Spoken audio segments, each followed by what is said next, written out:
जय हिंद and welcome to KGS defence. मैं अरुण आप सभी का खान ग्लोबल स्टडीज के डिफेंस डिवीजन पर स्वागत करता हूं। आज की वीडियो में हम लोग यहां जानने वाले हैं सीडीएस के बारे में। पिछली वीडियो हमारी एनडीए की थी जिसमें बहुत सारे बच्चों की क्वेरीज थी कि सर सीडीएस के बारे में भी इसी तरह की एक डिटेल वीडियो बनाइए जहां पर हमें सब कुछ पता चल जाए कि सीडीएस एग्जाम कौन कंडक्ट कराता है, इसमें कौन कौन से सब्जेक्ट होते हैं, कौन सी एकेडमी होती है, एज क्राइटेरिया क्या होता है इसका, और साथ ही साथ कौन कौन से सब्जेक्ट में क्या क्या आता है, साथ ही साथ लास्ट ईयर जो है आपका कट ऑफ क्या रहा था और इस बार वैकेंसी क्या है, ये सभी जानकारी आज की वीडियो में मिलने वाली है। ये सभी जानकारी देखने के लिए आप बने रहिए हमारे साथ लास्ट तक। तो चलिए शुरुआत करते हैं सीडीएस के बारे में। सबसे पहले मैं बता दूं आपको कि सीडीएस से अगर आप जाते हैं तो कौन कौन सी एकेडमी में जाने का आपको मौका मिल सकता है। सबसे पहले जो एकेडमी आती है वो है आपकी आईएमए। आईएमए जो है यानी कि इंडियन मिलिट्री एकेडमी, ये आपको दिख रही है जो कि आपकी देहरादून में है, और ये जो है इंडियन आर्मी की एक एकेडमी है जहां पर आर्मी वालों का यहां पर ट्रेनिंग कराया जाता है, वो भी एज ए जो कमीशन्ड ऑफिसर जाते हैं उन्हीं को। उसके बाद हम लोग यहां पर देखते हैं अगला जो है आपका कौन सा, आईएनए एजीमाला में है ये इंडियन नेवल एकेडमी।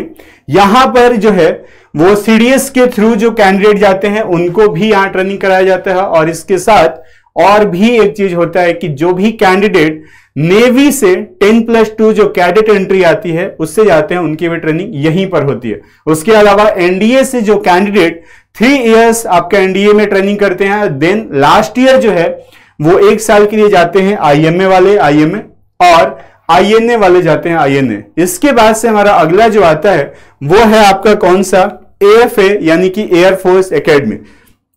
सेम वही केस यहां पर भी है। यहां पर भी एनडीए के बाद जो लास्ट ईयर होता है वो यहां जाते हैं एयरफोर्स वाले, और सीडीएस के थ्रू जो एएफए जिनका भी चॉइस होता है वो जाते हैं यहां पर एयरफोर्स एकेडमी में।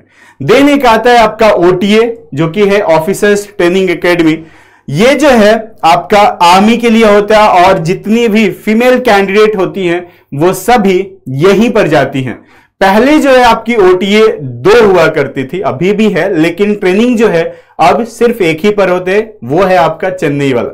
गया में भी है, वहां पर सिर्फ 2 बैचेज ही जा पाए, और हाल ही में अभी पासिंग आउट परेड हुआ जहां पर हमारे खान सर भी गए हुए थे। आप लोग इसी चैनल पर खान सर की फोटोज और वीडियोज देख सकते हैं जो कि उन्होंने ओटीए गया में टाइम अपना बिताया, और वहां के ऑफिसर्स और वहां के जो कैडेट है उनके साथ भी टाइम स्पेंड किया, और साथ ही साथ उनके साथ जो है उनका एक्सपीरियंस भी वहां शेयर किए।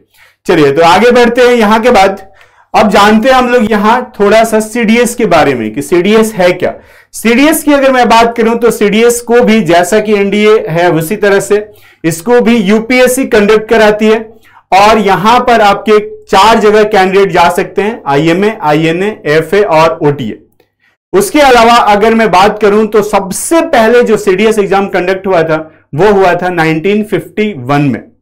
1951 में आप यहां पर आप देख पा रहे होंगे कि 1951 में सीडीएस जो है पहली बार एग्जाम कंडक्ट कराया था। ठीक है, चलिए आगे बढ़ते हैं, थोड़ा सा और जानकारी यहां पर लेते हैं इसके बारे में। तो सबसे पहले आपको ये सामने दिख रही है इंडियन मिलिट्री एकेडमी, जो है आपकी कहां पर, देहरादून। तो ये जो है कुछ कुछ एग्जाम में पूछ लिया गया है, इवन मैं डिफेंस की नहीं बात कर रहा हूं, मैं बाकी भी एग्जाम्स की बात कर रहा हूं। इवन वहां पर रैंक भी पूछ लिए जाते हैं, इक्विवेलेंट रैंक पूछ लिया जाता है, जैसे कि इंडियन आर्मी में ब्रिगेडियर रैंक है, उसके इक्विवेलेंट इंडियन नेवी में कौन सा रैंक होगा। इस तरह के क्वेश्चंस जो है वो यूपीएससी के भी एग्जाम में पूछा गया है। तो इस चीज को आपको ध्यान रखना है कि ये कहां कहां पर एकेडमी है, ये चीज आपको पता होनी चाहिए। आप भले ही ओटीए के लिए जा रहे हैं, बट अगर आप डिफेंस एस्पिरेंट है तो आपको ये थोड़ी बहुत जानकारियां होनी चाहिए। तो यहां मैं बात करूंगा सबसे पहले इंडियन मिलिट्री एकेडमी जो है आपकी कहां पर, देहरादून। देन आपका है इंडियन नेवल एकेडमी जो कि एजीमाला में है, और ये आपका है बिल्डिंग आपको यहां पर दिख रही है, ये एजीमाला में। एजीमाला कहां पर है तो ये केरला में है, ये चीज आपको पता होना चाहिए। इसके बाद से हमारी एयरफोर्स एकेडमी जो कि हैदराबाद में है, और हैदराबाद जो है अभी तेलंगाना में है। पहले वो कहां पर, आंध्र प्रदेश में हुआ करता था, लेकिन जैसे ही दोनों डिवाइड होके दो आपका स्टेट बना, उसके बाद जो हैदराबाद वाला रीजन है और सिकंदराबाद दोनों ही आपका आ गया तेलंगाना के अंदर। तो ये इसके बाद से हमारा है ओटीए, जो कि है ऑफिसर ट्रेनिंग एकेडमी, जो आपकी कहां पर है, चेन्नई यानी कि तमिलनाडु में है। एक और ओटीए है जो कि गया यानी कि बिहार में है। लेकिन जो भी कैंडिडेट सीडीएस से जाएंगे वो सभी अपनी ट्रेनिंग के लिए जाएंगे कहां पर, ओटीए चेन्नई। ठीक है, तो इस चीज को आपको ध्यान रखना है। ये 4 एकेडमी है, जो भी सीडीएस के कैंडिडेट है वो इन्हीं 4 एकेडमी में से किसी एक एकेडमी में जाएंगे। लेकिन अब सवाल ये उठता है कि कौन ओटीए में जाएगा, कौन आईए में जाएगा, कौन एफए, कौन आईएन है। तो ये सभी जानकारी के लिए आप आगे की वीडियोस भी देखते रहिए। चलिए यहां पर बात किया जाए तो ये टोटल जो है 4 स्टेज में होता है। सबसे पहले आपका रिटन एग्जाम होगा। रिटन एग्जाम जैसे ही क्वालिफाई करोगे, सिर्फ जो क्वालिफाई करेगा वही एसएसबी इंटरव्यू जाएगा। और ये समझ लो कि रिटन एग्जाम अलग हो गया, एसएसबी फिर अलग होगा। एसएसबी अगर क्वालिफाई करते हो तो ही आप आगे बढ़ोगे मेडिकल के लिए। यहां आपका रिटन का मार्क्स भी कंसीडर होता है, साथ ही साथ आपका एसएसबी का मार्क्स भी कंसीडर होता है। ये दोनों के मार्क्स ऐड होते हैं तब आप मेरिट में जाते हो। लेकिन मेरिट में जाने से पहले ये तीनों ही स्टेज आपको कवर करना पड़ेगा। ऐसा नहीं हो सकता है कि आप रिटन में अच्छा कर गए, एसएसबी में आप अच्छा नहीं किए और फिर आप आगे बढ़ पाओगे। नहीं, सभी स्टेज आपको क्लियर ही करना पड़ेगा। टोटली आप क्लियर करके आगे ही बढ़ पाओगे, तभी जाके आप मेरिट में जाओगे और मेरिट इन होने के बाद से आपको ये एकेडमी जाने का मौका मिलता है। ठीक है, तो ये सभी जानकारियां आपको मिलती रहेंगी। अब एडमिशन प्रोसेस के बारे में बात कर लिया जाए तो यूपीएससी कंडक्ट कराती है और 1 साल में यानी कि 1 ईयर में ये 2 टाइम्स होता है। ये एग्जाम कंडक्ट होता है आपका, एक अप्रैल में होता है और एक होता है आपका सितंबर में। अभी हाल ही की मैं बात करूं तो 2024 फर्स्ट वाला जो सीडीएस एग्जाम हुआ था वो 21 अप्रैल के हुआ था। नेक्स्ट जो है वो 1 सितंबर 2024 को होने वाला है, जिसके लिए हमारे खान ग्लोबल स्टडीज पर जो है ऑनलाइन और साथ ही साथ ऑफलाइन सीडीएस की क्लासेस भी चल रही हैं।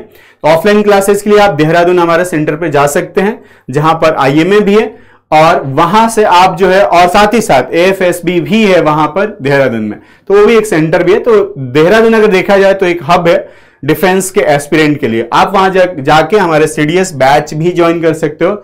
इवन आप आगे की जो भी प्रिपरेशन करोगे, यानी कि जो अप्रैल 2025 में एग्जाम आने वाला है उसकी प्रिपरेशन करना चाहते हो तो आप सितंबर में जाके वहां पर एडमिशन भी ले सकते हो अगले बैच के लिए, या फिर रनिंग बैच में भी आप जाके एडमिशन ले सकते हो। अभी भी आपके पास टाइम है। फायदा आपको एक चीज होगा कि आप जैसे ही हमारे पार्ट बन जाओगे तो अगर आप सीडीएस के बैच में हो ऑफलाइन या फिर ऑनलाइन तो आपको free of cost SSB provide किया जाएगा। अदरवाइज फिर जो भी एसएसबी का हमारा फी है वो आपसे चार्ज किया जाता है। चलिए तो आगे बढ़ जाते हैं। ये मोड जो है टोटली ऑफलाइन मोड होता है, जहां पर आपको क्वेश्चन पेपर दिया जाता है और एक अलग से ओएमआर सीट दी जाती है। ओएमआर सीट में आपको जो सर्कल है उसको आपको बबल तो क्या करना पड़ता है, भरना पड़ता है, कलर करना पड़ता है। टोटली ध्यान रहे एक क्वेश्चन का एक ही आंसर होता है यहां पर, और एक बार आपने किसी को भर दिया तो वापस से वो चेंज नहीं कर सकते हो। कोई व्हाइटनर वगैरह नहीं लगता है, सिर्फ ब्लैक पेन ही लेके जाना होता है आपको। ये भी चीज ध्यान रखना है, और वो भी डॉट पेन होना चाहिए। जेल पेन लेके गलती से भी मत जाइए आप जहां पर भी जाने वाले हैं। पेंसिल नहीं लेके जाना है, ब्लू पेन नहीं लेके जाना है, रेड पेन नहीं लेके जाना है, सिर्फ और सिर्फ ब्लैक पेन ही लेके जाना है अब जब भी रिटन एग्जाम में जाएंगे। तो इस चीज को आप बहुत ध्यान से समझ लीजिए, नहीं तो फिर इसकी वजह से भी प्रॉब्लम हो जाती है। तो इस चीज से आप घबराइए नहीं, और जो भी डॉक्यूमेंट्स मांगा जाता है वो सभी कुछ लेके जाइए आप अपने एग्जाम सेंटर पर। चलिए आगे बढ़ जाते हैं। अब एंट्रेंस एग्जाम की मैं बात करूं तो यहां पर सबसे पहले जो है ये मैं आपको बता देता हूं कि एक रिटन एग्जाम होता है और दूसरा आपका एसएसबी इंटरव्यू भी होता है।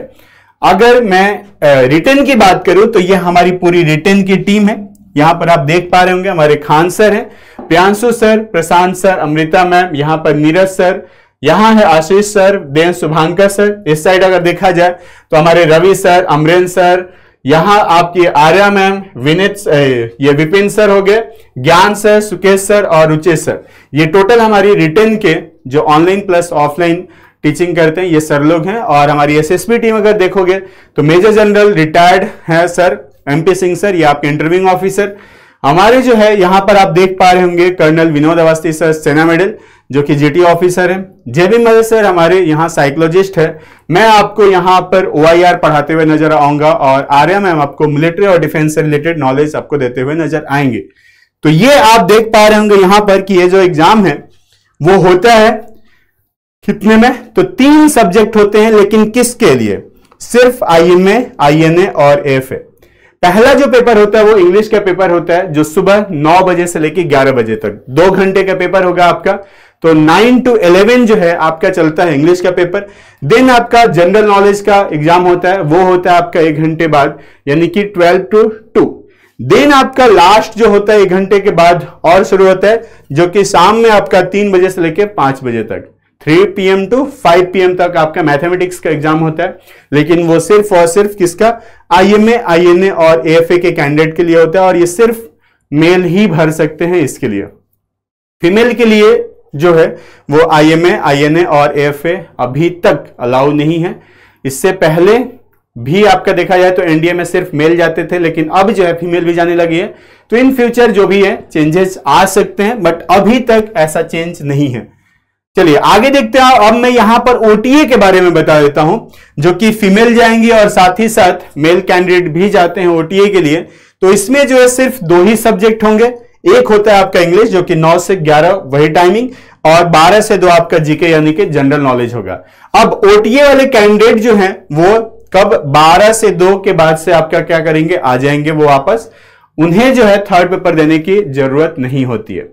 देखा जाए तो आगे मैं अभी बात कर लेता हूं कि कौन सा क्वेश्चन पेपर कितने मार्क्स का होता है और कितने क्वेश्चंस उसमें आते हैं। ये सभी चीजें बात होंगी, साथ ही साथ रिटन एग्जाम की भी बात होगी, क्योंकि ये पेपर 2 दे रहे हैं तो इनके मार्क्स भी 2 पेपर के अकॉर्डिंग ही होंगे और कट ऑफ भी 2 पेपर के अकॉर्डिंग ही आता है। ये भी चीज ध्यान रखना है आपको। चलिए, तो यहां पर मैं बात करूं सबसे पहले IMA, INA और AFA का। तो जैसा कि मैं बताया हूं कि सबसे पहला पेपर आपका इंग्लिश का होता है, जिसमें नंबर ऑफ क्वेश्चंस जो है 120 होते हैं, लेकिन मार्क्स 100 होता है। टाइम आपका 2 आवर्स होता है, 9 AM to 11 AM। 100 क्वेश्चंस नहीं, 100 मार्क्स और 120 आपके क्वेश्चंस होते हैं। सिमिलरली जो है इसी तरह से 120 क्वेश्चन आपको जीके में मिलेंगे, 2 आवर्स और 100 मार्क्स। लेकिन मैथमेटिक्स की अगर मैं बात करूं तो मैथमेटिक्स में 100 क्वेश्चन 100 मार्क्स का होता है आपका, और 2 आवर्स ही होता है। यानी कि अगर मैं स्कोर की बात करूं तो एक क्वेश्चन पर आपको इसमें जो है 5/6 मार्क्स मिलेगा, यानी कि अप्रोक्स 0.833 मार्क्स मिलेगा। निगेटिव मार्किंग भी होती है, यहां पर 1/3 होता है, तो 1/3 उसी के अकॉर्डिंग आप यहां पर देख लोगे। तो जो भी क्वेश्चंस आप कीजिए, कोशिश कीजिए कि आप जो है 100% एक्यूरेसी के साथ अटेम्प्ट कीजिए। और एक और सबसे ज्यादा इंपॉर्टेंट यहां पे है कि फिक्स कर दिया गया है यहां पर कि 20% जो है आपको क्वालिफाइंग मार्क्स रखा गया है ईच सब्जेक्ट में।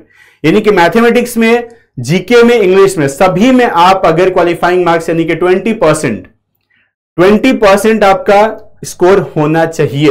यानी 120 की अगर मैं बात करूं तो इस 120 में 24 क्वेश्चंस आपके बिल्कुल सही होने चाहिए, एक भी गलत नहीं हुआ तो तब जाके आपको मिलेगा 20 मार्क्स, और तब जाके आप इंडिविजुअली यहां पर क्वालिफाई कर पाएंगे।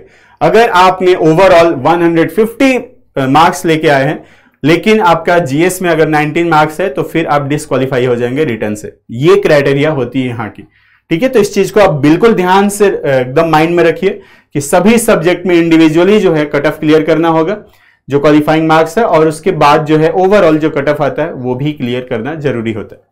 चलिए, इसके बाद से आप देखा जाए तो ये 300 मार्क्स का था। आगे बढ़ते हैं, यहां पर मैं OTA के बारे में बताता हूं। तो OTA का जो है पेपर 2 ही पेपर होता है। इंग्लिश होता है जो कि 120 क्वेश्चंस 100 मार्क्स का होता है और 2 आवर्स टाइम होता है। सिमिलरली जो है जीके का भी क्वेश्चन वैसे ही होता है, 120 क्वेश्चंस होते हैं, 100 मार्क्स होता है। यहां पर भी आपका मिनिमम क्वालिफिकेशन जो है आपका 20% होता है, यानी कि 24 क्वेश्चंस आपके बिल्कुल सही होने चाहिए, और कोई भी क्वेश्चन अगर गलत नहीं हुआ है, 24 अटेम्प्ट 24 सही, तो जाके आप जो है यहां पर कट ऑफ क्लियर कर पाएंगे, वो भी individual. Overall cut off clear करने के लिए आपको जो भी मार्क्स आता है वो देखना पड़ेगा। मैं आगे बताऊंगा अभी कि पिछले साल का कट ऑफ क्या रहा था, उसके अकॉर्डिंग जो है आप थोड़ा सा यहां पर मेहनत कर सकते हैं। तो यहां देखा जाए तो 200 मार्क्स का आपका होता है क्या टोटल एग्जाम, और 200 मार्क्स में ही आपका कट ऑफ भी देखा जाता है। अप्रॉक्स आपका 50% जो है ओवरऑल कट ऑफ जाता है, तो उसको ध्यान में रख के ही आप अपने एग्जाम की प्रिपरेशन करेंगे। चलिए इसके बाद से मार्किंग स्कीम की बात कर लो। जैसा कि मैं पहले बताया था कि एक क्वेश्चन जो है 5/6 मार्क्स का होगा, यानी कि 0.833। एक अगर आपने गलत किया हुआ है तो आपका अप्रॉक्स -0.27 मार्क्स डिडक्ट होता है। यहां पर बात किया जाए तो मैथमेटिक्स में एक क्वेश्चन 1 मार्क्स का होगा, जबकि निगेटिव अगर बात किया जाए तो वहां पर हो जाएगा आपका 0.33 मार्क्स। तो इस चीज को आपको ध्यान रखना है। निगेटिव मार्किंग होती है, ब्लैक पेन ही यूज करना है। ये छोटी छोटी सी चीजें आपको ध्यान रखना है, अदरवाइज जो है बड़ा मिस्टेक हो जाता है वहां पर। अब सबसे ज्यादा इंपॉर्टेंट यही कि कौन एलिजिबल होगा किस एग्जाम के लिए। चलिए एक एक की बात करते हैं। सबसे पहले हम बात करें यहां पर आईएमए और ओटीए, ये दोनों के लिए, जो कि इंडियन आर्मी का ही है, दोनों से ही इंडियन आर्मी में जाते हैं। आईएमए से जाएंगे तो परमानेंट कमीशन जाएंगे, ओटीए से जाएंगे तो शॉर्ट सर्विस कमीशन जाएंगे। परमानेंट कमीशन यानी कि जब तक आपका एज होता है, यानी कि 58 टू लेके कहां तक 60 इयर्स तक आप जॉब करेंगे।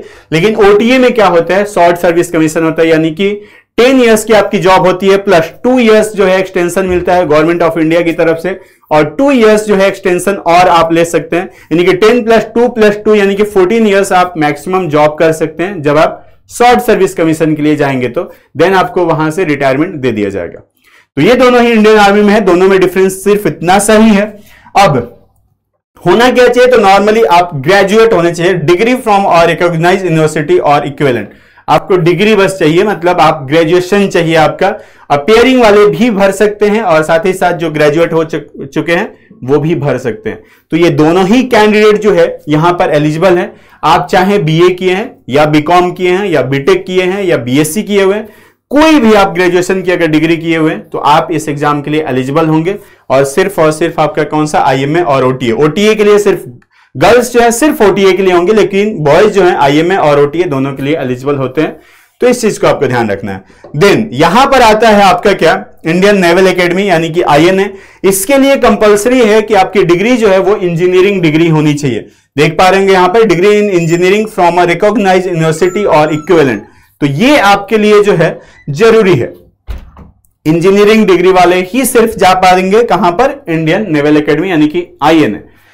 उसके बाद से एयरफोर्स एकेडमी की मैं बात करूं, एयरफोर्स एकेडमी के लिए आपको क्या चाहिए, कोई भी एक आपके पास डिग्री हो, यानी कि आप बीए, बीएससी, बीकॉम, बीटेक कुछ भी आप किए हुए, साथ ही साथ आपका जो है with physics and mathematics eight 10+2 level, यानी कि 10th क्लास में 12th क्लास में जो है आपका मैथ्स और फिजिक्स 2 सब्जेक्ट होना चाहिए, यानी कि आप पीसीएम ग्रुप से हैं 12th में, तब जो है आप यहां पर एएफए के लिए एलिजिबल हो जाएंगे। उसके अलावा जो इंजीनियरिंग है वो इंजीनियरिंग के स्टूडेंट भी यहां पर एलिजिबल होते हैं। ठीक है, तो इस चीज को आपको ध्यान रखना है। चलिए आगे बढ़ते हैं। ये मुझे लग रहा है कि आपको क्लियर हो गया होगा, क्योंकि ये बहुत ज्यादा कंफ्यूजिंग होता है, कई बच्चों के लिए अलग अलग दिया रहता है। तो अभी जो है आप क्लियर हो गए होंगे कि ओटीए और आईएमए में डिफरेंस क्या है और कौन कौन ये एग्जाम्स दे सकता है या फिर इस एकेडमी में जा सकता है। चलिए आगे बढ़ते हैं और अगला यहां पर देखते हैं एज क्राइटेरिया की मैं बात कर लूं। यहां पर सबसे पहले मैं बात करूंगा यहां पर आईएमए। अब ये जो है अगला अभी जो आने वाला है, जो 2024 सेकेंड वाला जो एग्जाम है, मैं उसकी बात करूंगा। तो अनमैरिड मेल कैंडिडेट होने चाहिए, जिसमें दिया रहता है, ये क्लियरली लिखा हुआ रहता है कि 2 July 2001 and not later than 1 July 2006 only और एलिजिबल। तो 19 ईयर्स से लेके 25 ईयर्स तक होना चाहिए। अच्छा, अगर देखा जाए 24 ईयर्स तक, अच्छा देखा जाए तो ये 2001 है, 24 में एग्जाम हो रहा है, तो फिर तो ऐसे तो 23 ही हुआ, लेकिन जो इसकी ज्वाइनिंग होगी वो कब होगी बेटा, तो ये जुलाई में होगी। 1 जुलाई 2025 में जो है अभी जो एग्जाम 1 सितंबर को होने वाला है, उसका ज्वाइनिंग जो है वो 1 जुलाई 2025 में 2025 में जो है वो आपकी ज्वाइनिंग होगी एकेडमी में। उस टाइम पर आपका एज देखा जाता है, तो उसके अकॉर्डिंग जो है आपका 19 ईयर्स से लेकर 24 ईयर्स तक होना चाहिए। ये आपका होता है किसके लिए, आईएमए के लिए होता है। ठीक है, अभी क्लियर हो गया होगा। आप जब भी नोटिफिकेशन आता है, नोटिफिकेशन के अंदर ये जरूर पढ़िए कि कब से कब तक, यानी कि 2000 देखिए 2 जुलाई 2001 से लेकर 1 जुलाई 2006 के बीच में ही आपका एज होना चाहिए। अगर मैं आगे की बात करूं 2025 जो फर्स्ट वाला एग्जाम अप्रैल में होगा, तो उसके लिए क्या होगा कि ये जो 2 जुलाई है ये 2 जनवरी बन जाएगा और 2021 मतलब 6 मंथ और ऐड हो जाएगा। ठीक है, सिमिलरली यहां पर भी 1 जुलाई है तो वो हो जाएगा आपका क्या 1 जनवरी 2007। तो वो कैंडिडेट जो है वो अगले वाले एग्जाम के लिए क्वालिफाई हो जाएगा। यानी कि आप इससे पहले के नहीं होने चाहिए, इसके बाद नहीं होने चाहिए और इससे पहले नहीं होने चाहिए। तो ये क्लियर हो गया होगा। सिमिलरली उसी तरह से आपका आईएनए का भी आता है, सेम वही क्राइटेरिया है उसका भी, 19 ईयर से लेकर 25 और सेम एज ग्रुप वही होता है। यानी कि आईएमए और आईएनए दोनों का सेम होता है। एएफए की अब मैं बात कर लूं, एएफए का जो है वो 20 से 24 ईयर होता है। सेम वही चीज है आपका कब, 1 जुलाई 2025 जो कि मैं बताया था अभी अभी। और born not earlier than 2 July 2001 and not later than 1 July 2005। Upper age limit for candidate holding valid in current commercial pilot licence, ये आपका सीपीएल होता है जो कि अलग से एक कोर्स करके और ये पायलट लाइसेंस आपको मिलता है। इशूड बाय आपका डीजीसीए इंडिया, ये होगा as relaxable up to 26 years, मतलब इनको जो है 2 साल और एडिशनल दे दिया जाता है। तो इनका अगर एज की बात किया जाए तो ये कब तक चले जाएंगे, 1999 तक चले जाएंगे। अदरवाइज इनका भी वही होता है, कब से, अब ये 20 साल से लेकर 24 साल तक, यानी कि उसमें एक जो है ऐड हो जाता है यहां पर सिर्फ। ठीक है, चलिए अब जो है यहां पर लास्ट वाला मैं बात करूंगा ओटीए का। ओटीए जो है शॉर्ट सर्विस कमीशन कोर्स है, मेल और आपका क्या फीमेल दोनों के लिए। अनमैरिड होना जरूरी है ये सभी के लिए, आप मैरिड नहीं होने चाहिए। सिर्फ कॉमर्शियल पायलट लाइसेंस वाले अगर 25 ईयर्स क्रॉस हो चुके हैं, 25 और 26 के बीच में है, उस टाइम पे अगर मैरिड होते हैं तो वो एलिजिबल होंगे, अदरवाइज और कोई भी नहीं। अप टू 25 ईयर्स एज कोई भी एलिजिबल नहीं होता है। चलिए, तो यहां पर 19 से लेकर 25 मतलब 1 साल और एक्स्ट्रा मिलता है यहां पर आईएमए और आईएनए और एएफए से। तो यहां पर जैसे कि 2000 एज होगा और 2000 से लेकर 2006 तक। ठीक है, तो ये ओटीए का था, मेल और फीमेल दोनों के लिए। जो गर्ल्स हैं वो यही फॉर्म भर सकती हैं। चलिए, इसके बाद से अगर रिटर्न जैसे ही ये हो जाएगा, रिटर्न के बाद से आपका एक आता है स्टेज, वो होता है एसएसबी का स्टेज। एसएसबी की मैं बात करूं तो सबसे पहले आपका जो डे 1 पे होता है वो होता है स्टेज 1, जिसको 2 पार्ट में डिवाइड किया जाता है। पहला जो होता है वो होता है आपका क्या, OIR यानी कि इंटेलिजेंस रेटिंग, आपका ऑफिसर इंटेलिजेंस रेटिंग, जहां पर verbal and non verbal reasoning पढ़ाया जाता है। वो चीजें जो है हमारे यहाँ क्लासरूम में ये चीज पढ़ाई जाती है, साथ ही साथ हमारे यूट्यूब चैनल पर भी ये चीजें आपको मिलने वाली है। ठीक है, देन सेकेंड पार्ट जो होता है वो होता है PPNDT यानी कि picture perception and description test, जहां पर इस तरह का एक पिक्चर दिखाया जाता है जिस पर आपको स्टोरी लिखना होता है। स्टोरी लिखने के बाद से आपको उस पर नरेशन करना होता है, यानी कि स्टोरी को विद इन 1 मिनट आपको बोलना होता है। और देन उसी स्टोरी पर, क्योंकि जितने भी कैंडिडेट होते हैं, जैसे कि एक ग्रुप में 10 या 12 होंगे, तो उन सभी के बीच में एक जीडी होता है यानी कि ग्रुप डिस्कशन होता है, और फिर वो एक कॉमन स्टोरी निकालते हैं। वहां उनके सामने 3 एसएसएस बैठे रहते हैं। जब आप एसएसबी में जाएंगे तो psychologist, GTO and interviewing officer, वो तीनों ही आपको एसेस कर रहे होंगे। वहां के बाद से जो भी कैंडिडेट स्क्रीनिंग जो है हो जाता है, मतलब स्क्रीनिंग टेस्ट क्रॉस कर जाता है, तो उस कैंडिडेट को स्टेज 2 के लिए भेजा जाता है। अदर देन जो भी कैंडिडेट हैं उनको वापस भेज दिया जाता है घर। ठीक है, तो ये रिटन क्वालिफाई होने के बाद की मैं बात बता रहा हूं। सेकेंड स्टेज में डे 2 पर जो सबसे पहला टेस्ट होता है वो होता है साइकोलॉजिकल टेस्ट। साइकोलॉजिकल टेस्ट जो है फर्दर 4 पार्ट में डिवाइड होता है, जिसमें आपका TAT, WAT, SRT and ST. TAT अगर देखा जाए तो होता है आपका क्या, थीमेटिक अपरसेप्शन टेस्ट, जहां पर ऐसा ही टाइप का ऐसे इमेजेस होते हैं, और वो इमेज आपके कितने होते हैं, 12, जिसमें जो है 11 इमेज होंगे और 12वां जो है 12th जो है वो ब्लैंक होता है। देन आपका WAT होता है वर्ड एसोसिएशन टेस्ट, और वो जो है इसी तरह का, जैसा कि एक डोनेशन वर्ड दिया हुआ इसी तरह का एक वर्ड दिया रहेगा, और ये वर्ड जो है सिर्फ 15 सेकंड तक फ्लैश होगा आपके स्क्रीन पर। देन अगला वर्ड आ जाएगा। विद इन 15 सेकंड जो है आपको उसी वर्ड से रिलेटेड एक सेंटेंस लिखना होता है। वहां पर वर्ड लिख के और फिर उसका एक्सप्लेनेशन नहीं पूछा जाता, उसका मीनिंग नहीं पूछा जाता है। उस वर्ड के यूज के बाद से आपको एक सेंटेंस जो है वो फ्रेम करना होता है। देन आपकी एसआरटी होती है, टोटल 60 एसआरटी आपकी दी जाती है, सिचुएशन रिएक्शन टेस्ट, और 30 मिनट आपको दे दिया जाता है। कॉमुलेटिव आपका 30 मिनट होता है। विद इन 30 मिनट आपको 60 एसआरटीज के रिएक्शंस लिखने होते हैं। इसमें कुछ सही गलत नहीं होता है, बस ये है कि आप क्या करेंगे वहां पर जब ऐसा सिचुएशन आएगा, तो आपका क्या रिस्पॉन्स होगा वही आपको यहां पर लिखना होता है। आई होप कि ये चीजें क्लियर हो रही होंगी। देन आपका आता है एसटी, जिसमें जो है आपको कुछ चीजें वहां पर लिखना होता है विद इन 15 मिनट, जिसमें कि पेरेंट्स का ओपिनियन होता है, टीचर्स का ओपिनियन होता है अगर आप स्टूडेंट हैं, अगर आप कहीं जॉब कर रहे हैं तो आपका एम्प्लॉयर का होगा, और फिर आपके फ्रेंड्स का होगा, या फिर साथ में अगर आप जॉब कर रहे हैं तो कलीग्स का होगा।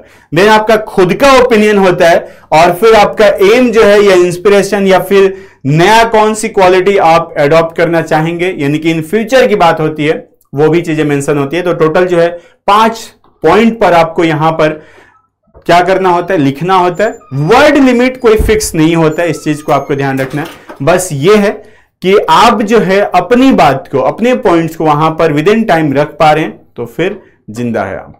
ठीक है, चलिए आगे बढ़ते हैं अगले वीडियो की तरफ। वीडियो में कुछ और भी चीजें हैं यहां पर, जैसे कि मैं ये जो है सीडीएस की बात कर रहा हूं, तो सीडीएस में जो है आपका डे 3 पर जो जीटीओ होता है, ग्रुप टेस्टिंग ऑफिसर, ये टेस्ट लेते हैं। डे 3 पर जो है आपका 6 टेस्ट होते हैं, 6 टेस्ट आपके जीटीओ के होते हैं, और 6 टेस्ट इसी सीक्वेंस में होते हैं, जहां पर सबसे पहले ग्रुप डिस्कशन होता है।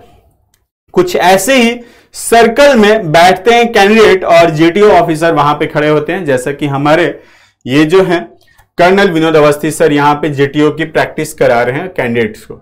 उसके अलावा आपका ग्रुप प्लानिंग एक्सरसाइज आता है, जिसको जीपीए बोला जाता है। ये अगेन जो है इंडोर एक होता है, जहां पर इस तरह का एक जो है मैप दिया रहता है, और फिर इसके बारे में एक पेज पर कुछ इंफॉर्मेशन लिखा रहता है। देन आपको कुछ प्रॉब्लम्स दिया जाता है, जैसे कि हो सकता है कि आप इधर से जा रहे हो पिकनिक मंगाने, और बनाने के टाइम पे क्या होता है कि कुछ लोग दौड़ के आते हैं कि हमारे यहाँ पर गांव में जो है वो चोरी हो गई है, कोई आता है कि वहां पर रेलवे ट्रैक टूट गया है, कोई आता है कि मंदिर के पुजारी को कुछ जो है हथियार से लोगों ने पकड़ रखा है, और फिर वहां के जो भी चीजें हैं, मूर्ति की चीजें, वो सब चोरी करके लेके जाने वाले हैं। तो इस तरह के प्रॉब्लम होते हैं। अब आपका जो है सॉल्यूशन होना चाहिए, आप पूरी टीम को डिवाइड करेंगे, डिवाइड करने के बाद से किस टीम को कहां भेजना है और कहां पर किस चीज की रिक्वायरमेंट होती है, ये सारी चीजें जो है आपसे चेक किया जाता है कि कितनी प्लानिंग आप कर सकते हैं, और आप जो है इस तरह के अगर सिचुएशंस में आएंगे तो कैसे टैकल करेंगे, ये सारी चीजें देखी जाती है। देन जो है आपका प्रोग्रेसिव ग्रुप टास्क होता है, पीजीटी जिसको बोला जाता है। प्रोग्रेसिव ग्रुप टास्क जो है इस तरह की चीजें होती है, जहां पर आपका ये आपके स्टार्ट लाइन, देन इधर फिनिश लाइन होती है, और 4 अलग अलग ऐसे ही ऑब्स्टिकल्स होते हैं जिसको आप क्रॉस करते हैं। क्रॉस करने के बाद से फाइनली पर यहां पर फाइनल डेस्टिनेशन पे आते हैं। वो ग्रुप जो है आपका 8 to 10 ऐसे ग्रुप में डिवाइड रहता है। देन जो है अगला आपका आता है ग्रुप ऑब्स्टिकल रेस, जिसको स्नेक रेस भी बोलते हैं। यहां पर आप देख पा रहे होंगे ये जो है एक डमी स्नेक बनाया गया रहता है, और इस तरह के कुछ 8 जो है ऑब्स्टिकल्स होते हैं जिनको क्रॉस करना होता है, वो टीम में क्रॉस करना जरूरी होता है। देन आपका जो है आपका एचजीटी होता है, जो भी कैंडिडेट यहां प्रोग्रेसिव ग्रुप टास्क और स्नेक रेस में अच्छा परफॉर्म नहीं कर पाया तो उसको हाफ ग्रुप टास्क में लेके जाते हैं, जहां पर जीटीयू जो है कैंडिडेट्स को हाफ ग्रुप में बांटते हैं, यानी कि अगर 10 ग्रुप है, 10% का है तो उसको 5-5 का करेंगे, और 5 कैंडिडेट्स ही जाएंगे। वहां पर ऑब्स्टिकल्स ऐसा ही रहेगा, लेकिन सिर्फ एक ही ऑब्स्टिकल क्रॉस करना होगा। देन आपका आ जाता है लेक्चरेट। लेक्चरेट में जो है इंडिविजुअली एक कैंडिडेट को 3 मिनट के अंदर जो है लेक्चर देना होता है, वहां पर स्टेज पर आके, सामने आके बोल सकते हो यहां पर, और उसके लिए 3 मिनट आपको टाइम भी मिलता है। टॉपिक जो है वो 4 टॉपिक रहते हैं। एक आपको वहां पर छोटा सा कार्ड दिया जाता है, जिस कार्ड के अंदर 4 टॉपिक होते हैं। सीक्वेंस कुछ भी हो सकता है, कोई भी हो सकता है, किसी एक टॉपिक पर आपको बोलना है, जिस पर भी आपका कमांड अच्छा है उस पर आप बोलेंगे। वहां पर आपको डेटा बताने की जरूरत नहीं है, आपका क्या व्यू है वो वहां पर ज्यादा मैटर करता है। ठीक है, तो लेक्चरेट ये आपके टोटल 6 टास्क होते हैं जीटीओ का डे 3 पर। डे 4 पर आते हैं हम लोग। डे 4 की अगर मैं बात करूं तो जीटीओ का ही यहां पर डे 4 पे जो रिमेनिंग 3 टास्क है वो होते हैं। सबसे पहले इंडिविजुअल ऑब्स्टिकल्स होता है, जहां पर आपके 10 ऑब्स्टिकल्स होते हैं, और वो 3 मिनट के अंदर आपको क्रॉस करना होता है। अगर आप 10 कंप्लीट करते हैं तो आपको रिपीट करने का भी मौका मिलता है। तो जैसे ऐसे ही दिखता है, ये बर्मा ब्रिज हो गया आपका। ये जो है एक पर्दा जैसा लगा रहता है जिसके ऊपर से आपको जंप करना होता है। तो इस तरह के ही बहुत सारे अलग अलग टास्क होते हैं जिसको आपको परफॉर्म करना होता है। देन आपका कमांड टास्क आता है। कमांड टास्क जो है उसमें क्या करते हैं कि एक कोई भी कैंडिडेट जाता है, कमांड रहता है, कमांड करता है, वो कमांडर रहता है, और उसके 2 सब ऑर्डिनेट होते हैं, और वो खुद उनकी चॉइस का होता है। तो ऐसे ही टाइप का रहेगा जैसे ये कमांडर है और ये दो आपके सब ऑर्डिनेट है, इन्हीं के हेल्प से जो है ये टास्क परफॉर्म करेगा। जैसे यहां पर एक कुछ भी ऑब्जेक्ट रहेगा, नॉर्मली वहां पे ये बोला जाता है कि ये बम है, इस बम को जो है डिफ्यूज करना होता है। ये बाकी एरिया जो है वो डीप वाटर बॉडी है या फिर इलेक्ट्रिफाइड है। तो इस तरह के जो आपके है कंडीशंस दिए जाते हैं, तो इस चीज को भी आपको ध्यान रखना है। देन फाइनली आपका होता है फाइनल ग्रुप टास्क, और ये जो है पीजीटी की तरह प्रोग्रेसिव ग्रुप टास्क की तरह ही होता है। तो यहां पर भी आपको एक बार फिर से मौका दिया जाता है अपना परफॉर्मेंस दिखाने का। चलिए इसके बाद से आगे बढ़ते हैं। यहां के बाद से आपका स्टेज 2 में ही डे 2 से लेकर 2, 3, 4, ठीक है, ये सीडीएस में भी होता है, एनडीए में भी सेम होता है, फर्क नहीं होता है, दोनों सिमिलर ही है एसएसपी का प्रोसेस। तो डे 2 से लेके 4 तक किसी एक दिन एक कैंडिडेट का आपका पर्सनल इंटरव्यू होगा, मतलब आपका जो है हो जाएगा। तो आपके ग्रुप में जितने भी होंगे उनके जो है इस विद इन 3 डेज होगा, यानी कि जिसका जीटीओ चल रहा होगा, जीटीओ के बाद जो है उनका होता है जो सेकंड हाफ होता है उसमें। यहां पर देख पा रहे हमारे खान ग्लोबल स्टडीज में हमारे जो है ये major general MP Singh sir, जो कि इंटरव्यूइंग ऑफिसर रह चुके हैं इलाहाबाद बोर्ड में, सर जो है यहां पर इंटरव्यू लेते हैं और साथ ही साथ फिर करेक्शंस भी कराते हैं। उसके बाद जो है फाइनल डे यानी कि 5वें दिन आपका होता है कॉन्फ्रेंस आपका डे 5 पे होता है। यही जो है डिसाइडिंग टाइम होता है, लेकिन ये चीज भी मैं बता दूं आपको कि इससे पहले ही डिसाइड हो चुका रहता है लगभग कि किस कैंडिडेट को आगे लेके जाना है, किसको नहीं लेके जाना है, और कौन सा कैंडिडेट जो है वो डाउटफुल है। यानी कि डाउटफुल वाले कैंडिडेट के टेस्टिंग होती है यहां इस हॉल में, जहां पे सभी ऑफिसर्स अपने यूनिफॉर्म में बैठे रहते हैं। यहां कैंडिडेट आके बैठते हैं, और ध्यान रहे आप फॉर्मल ड्रेस में ही जाएंगे जब भी पर्सनल इंटरव्यू या फिर कॉन्फ्रेंस पे जाते हैं। तो ये दोनों जगह आपको पूरा प्रॉपर फॉर्मल ड्रेस में ही जाना होता है। यहां पर जो है जितने भी डाउटफुल वाले कैंडिडेट्स होते हैं उन पर कुछ क्वेश्चंस पूछे जाते हैं और फिर वहां से डिसाइड किया जाता है कि इन्हें रिकमेंड करना है कि नहीं। जो भी कैंडिडेट यहां से रिकमेंड हो जाता है फर्दर आगे जो है स्टेज के लिए जाता है, और वो होता है आपका मेडिकल जो है वो 3 to 5 डेज का होता है। जो भी आपका नजदीकी वहां पे आर्मी हॉस्पिटल होता है वहीं पर वो लोग भेजते हैं और वहां से आपका मेडिकल होता है। मेडिकल में हर एक पार्ट आपका चेक होता है, हर चीजें चेक होती है। मेडिकली अगर आप अनफिट होते हैं तो कुछ ऐसी चीजें होती है जिसमें आपको टेम्परेरी रिजेक्शन मिलता है, यानी कि जो जैसे कि ओवरवेट कोई है या अंडरवेट है तो उसको 39 डेज दिया जाता है कि उस टाइम के दौरान जो है उस टाइम के बीच में वो उस चीज को कवर करके और आके रीमेडिकल दे सके। कुछ ऐसी चीजें होती है जिसपे परमानेंट जो है रिजेक्शन भी होता है, जैसे कि कलर ब्लाइंडनेस जो है वो आपका जो है परमानेंट रिजेक्शन में भी आ जाता है। तो यहां पर मौका मिलता है, दोबारा मौका मिलता है, मेडिकल में एक चीज है लेकिन फिर भी वो रिजेक्शन का एक पॉइंट होता है। चलिए, तो ये जैसे ही कॉन्फ्रेंस के बाद से जो भी कैंडिडेट जो है मेडिकल के लिए जाता है वो ये प्लस साइन पहन के जाता है। तो इससे पहले चेस्ट नंबर नॉर्मली वो पहना रहता है जैसा कि पहले के वीडियोज में आप देखे होंगे, लेकिन यहां पर जो है ये कैंडिडेट जो कि सिलेक्टेड है तो इनको क्या मिलता है, प्लस साइन मिलता है और यही आगे मेडिकल के लिए फर्दर जाते हैं। ठीक है, चलिए, तो अब जो है यहां पर मैं थोड़ा सा बात कर लेता हूं कट ऑफ मार्क्स का, जो कि 2023 का आ चुका है फाइनल रिजल्ट। ठीक है, उनकी जो है ज्वाइनिंग अभी होने वाली है, कब, आपके 1 जुलाई से स्टार्ट होने वाला है। अब वैकेंसी कितनी थी, तो आईएमए में 100 वैकेंसी थी, लेकिन कैंडिडेट जो है 156 रिकमेंड हुए हैं। तो इसमें जो है रिकमेंड है, हो सकता है कि जो 56 है उसमें से कुछ ऐसे कैंडिडेट होंगे जो कि मेडिकल आउट हो गए होंगे, और जो मेडिकल आउट हो गए, जो बाकी रेस्ट जो बच गए उनमें से कुछ मेरिट आउट होंगे और सिर्फ 100 जो है आगे बढ़ पाएंगे। अब मैं यहां कट ऑफ की बात करता हूं तो इंडिविजुअल इन सभी का अलग अलग कट ऑफ आता है। ठीक है, आईएमए का कट ऑफ आया था कितना, 132, इसका 122 आईएनए का आया था, एएफए का जो है 142, सबसे ज्यादा एएफए का एयरफोर्स एकेडमी का आता है। अब यहां मैं बात करें तो वैकेंसी सिर्फ 22 थी, 57 रिकमेंड हुए थे। ठीक, एएफए की बात करूं तो 32 वैकेंसी थी, 22 जो है वो रिकमेंड हुए हैं। तो यहां देखो अभी कम ही पड़ गए, सीट ज्यादा है लेकिन कैंडिडेट जो है वो कम ही रिकमेंड हुए हैं, यानी कि ये तो पूरी तरह से ही चले जाएंगे, जितने भी कैंडिडेट यहां से हो जाएंगे तो वो आ जाएंगे। अब ऐसा नहीं कि इधर वाले कैंडिडेट्स को इधर नहीं भेजा जाता है, जो भी रिकमेंड हुए हैं वो 22 हुए हैं और यहां 32 सीट है, तो ये क्या हो जाएंगे, टोटल बच्चे 22 के 22 चले जाएंगे और 10 वैकेंट सीट रह जाएंगे। तो ये आगे फिर फुलफिल किया जाता है, आगे वाली जो भी वैकेंसी होती है उसमें। अच्छा, ये जो है रिटेन का है आउट ऑफ 300, क्योंकि 3 पेपर थे यहां पर, लेकिन एसएसबी भी 300 मार्क्स की इनकी होती है। तो ओवरऑल आपका 300 प्लस 300 600 में जो मिनिमम मार्क्स है रिकमेंडेड कैंडिडेट का, वो रिकमेंड होने के बाद की मैं बात कर रहा हूं, जो कि रिटेन प्लस एसएसबी, तो वो 257, 247 आईएनए का, 266 आपका है आउट ऑफ 600 किसका, एएफए का। तो ये सभी कैंडिडेट हैं आपके।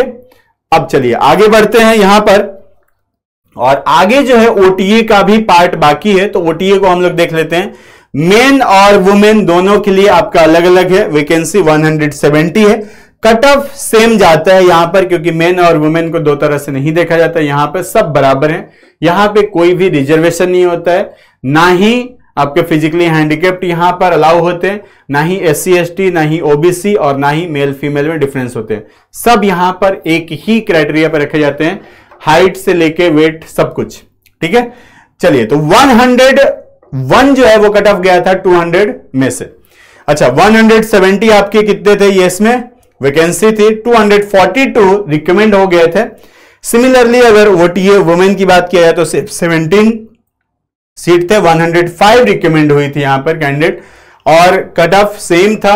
ओवरऑल कट ऑफ अगर देखा जाए 400 में से, तो ये 181 है, जबकि फीमेल का 184 है।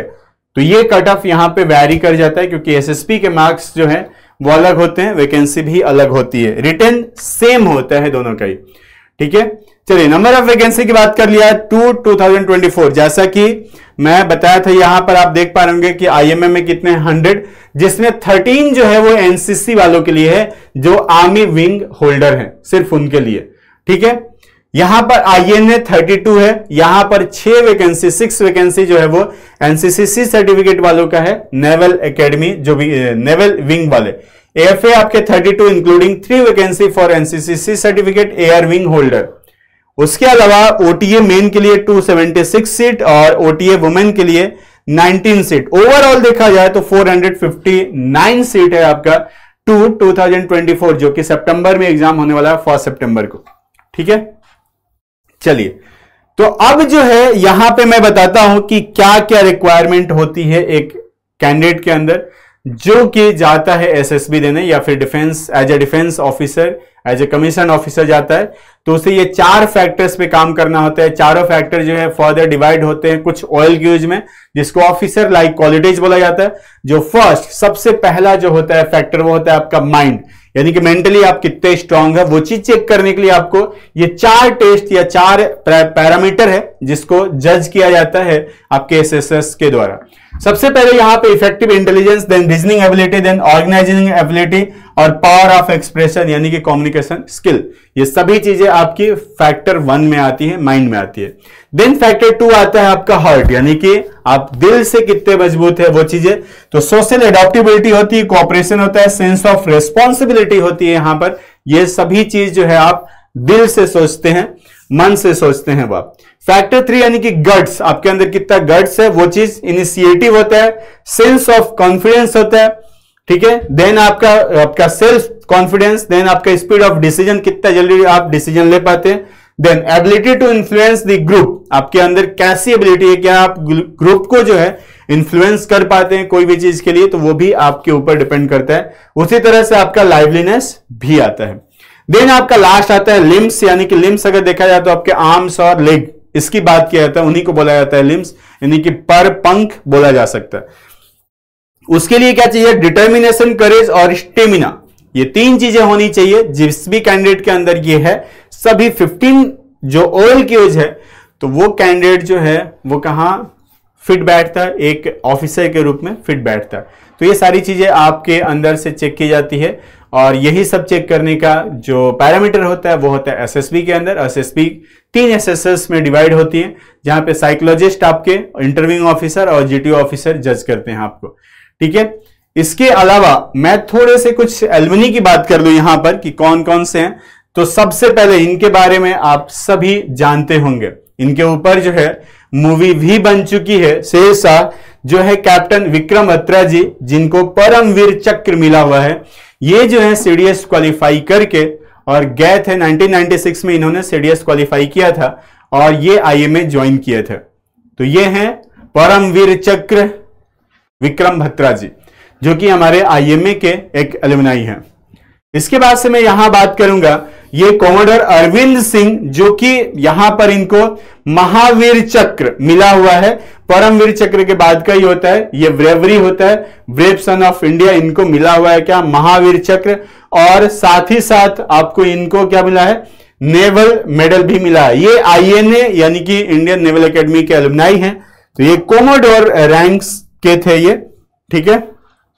चलिए, इसके बाद से ये आपके ग्रुप कैप्टन गुरचरण सिंह बाजवा, ये जो है इनको वायुसेना मेडल मिला हुआ है और ये जो है एयरफोर्स एकेडमी के रहे हुए हैं। तो ये सभी एकेडमी के इस तरह के कैंडिडेट्स जो हैं वो रहे हुए हैं और इन लोगों के बारे में आप जानते भी होंगे। जैसे कि हमने यहां पर जो विक्रम बत्रा जी को देखा, इसी तरह से कुछ और भी हमारे हीरोज हैं, उन सभी के बारे में भी हम लोग इसी चैनल पर देखेंगे। ये सभी चीजें आपको आगे की वीडियोज में मिलने वाली है। तब तक के लिए आप सभी को थैंक यू सो मच हमारे साथ बने रहने के लिए। फिर मिलेंगे अगली वीडियो में। Thank you so much. जय हिंद।